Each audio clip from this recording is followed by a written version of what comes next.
अस्सलाम वालेकुम बच्चों। आज जो हम टॉपिक पढ़ेंगे वो है गीगर मुलर काउंटर या सिंपली जीएम काउंटर भी उसे कहा जाता है।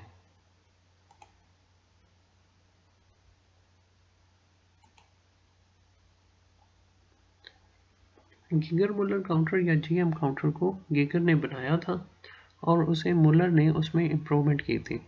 अगर आप सामने फिगर को देख सकें तो ये बच्चों रेडियो एक्टिव सोर्स है। ये रेडियो एक्टिव सोर्स रेडिएशंस को एमिट करते हैं। ये जीएम ट्यूब कहलाती है। इसके अंदर जो है वो रेडिएशन जाती हैं और इसकी कंस्ट्रक्शन को हम डिटेल से डिस्कस करेंगे। ये फिर रेडिएशंस जो है वो जाती हैं एक काउंटर के अंदर और ये काउंट जो है वो depending upon ionisation produce by the radiation यहाँ पर जो है वो काउंटिंग प्रोवाइड कर देते हैं। यहाँ से हम वोल्टेज को कंट्रोल करते हैं। तो नेक्स्ट जो है वो इसकी वर्किंग क्या है उसको आगे देखते हैं।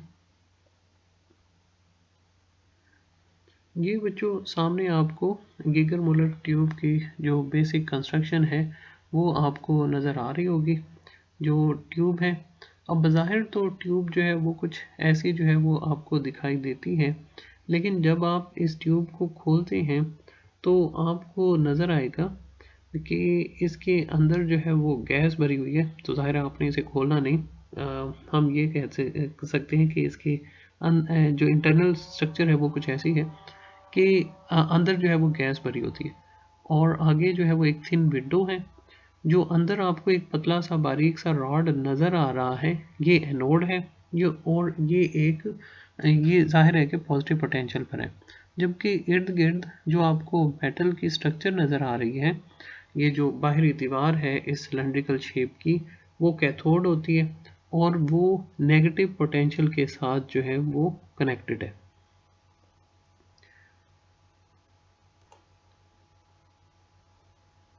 अब बच्चों सवाल ये पैदा होता है कि आखिर इसके अंदर जो है वो क्या हो रहा है। ठीक है, तो होता ये है कि इसके अंदर जो मतलब हम जो वोल्टेज अप्लाई करते हैं वो अब हमने उसके अंदर क्या भरी हुई है, गैस भरी हुई है।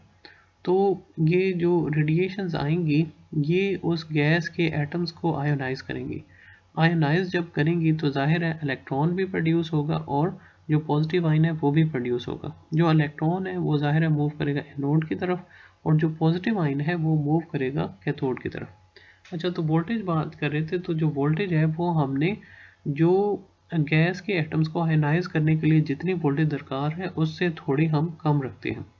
और ज़ाहिर है कि जब जो चार्ज पार्टिकल है वो एंटर होता है उस विंडो, वो जो जाली होती है जहाँ से ये जो ट्यूब के अंदर रेडिएशन एंटर होती हैं, तो ये गैस के कुछ एटम्स को जो है वो क्या कर देते हैं, आयोनाइज कर देते हैं। अब इसकी वजह से वो जो इलेक्ट्रॉन्स हैं वो ज़ाहिर है कि जो पॉजिटिव वायर है एनोड है उसकी तरफ अट्रैक्ट होते हैं। अब होता यह है कि जब वो एक्सेलरेट होते हैं तो वो जो एडिशनल एटम्स हैं उनको भी आयोनाइज करते हैं, क्योंकि ज़ाहिर है इनके दरमियान जो इलेक्ट्रिक फील्ड है वो तकरीबन मतलब उसे तकरीबन 1000 वोल्ट प्रोवाइड किया गया है, जिसकी वजह से वो काफ़ी स्पीड के साथ एक्सेल वो यानी कि उनका एक्सेलरेशन जो है वो नोड की तरफ काफ़ी ज़्यादा होता है और वो एक एवलांच ऑफ इलेक्ट्रॉन जो है वो प्रोड्यूस करते हैं। ठीक है, और ये जब पल्स जाती है तो वो एक काउंट के तौर पे जो है वो मतलब काउंट हो जाती है। अब ये एवलांच कैसे प्रोड्यूस करते हैं, ये बच्चों कुछ ऐसा होता है। आप देख सकते हैं कि जो रेडिएशन है वो एंटर हुई, जब रेडिएशन एंटर हुई तो उसने इलेक्ट्रॉन को प्रोड्यूस हो। अब वो जो इलेक्ट्रॉन है वो आगे जाके और एटम्स के साथ टकराते हैं, और एटम्स के साथ टकराते हैं तो वो इलेक्ट्रॉन जो है उसको मतलब आयोनाइज करते हैं।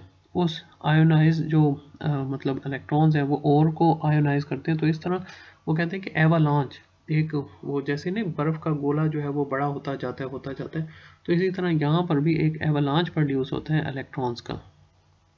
तो उस एवलांच की जो शेप है उसे कुछ ऐसी नज़र आती है। टाउसेंट एवलांच जो है वो उसे कहते हैं। अब इसमें आप देखें कि एक तरफ पॉजिटिव आयन है और एक तरफ इलेक्ट्रॉन है। अब वो सिंगल इलेक्ट्रॉन चला था लेकिन वो एक्सेलरेटेड था और उसने मतलब मज़ीद एटम्स को आयोनाइज किया और उसकी वजह से जो एवलांच ऑफ इलेक्ट्रॉन्स हैं वो प्रोड्यूस हो जाता है। तो होता यही है कि ये जो इलेक्ट्रॉन्स हैं ये जाते हैं, ये इधर मतलब एनोड की तरफ इन्होंने इसे जो है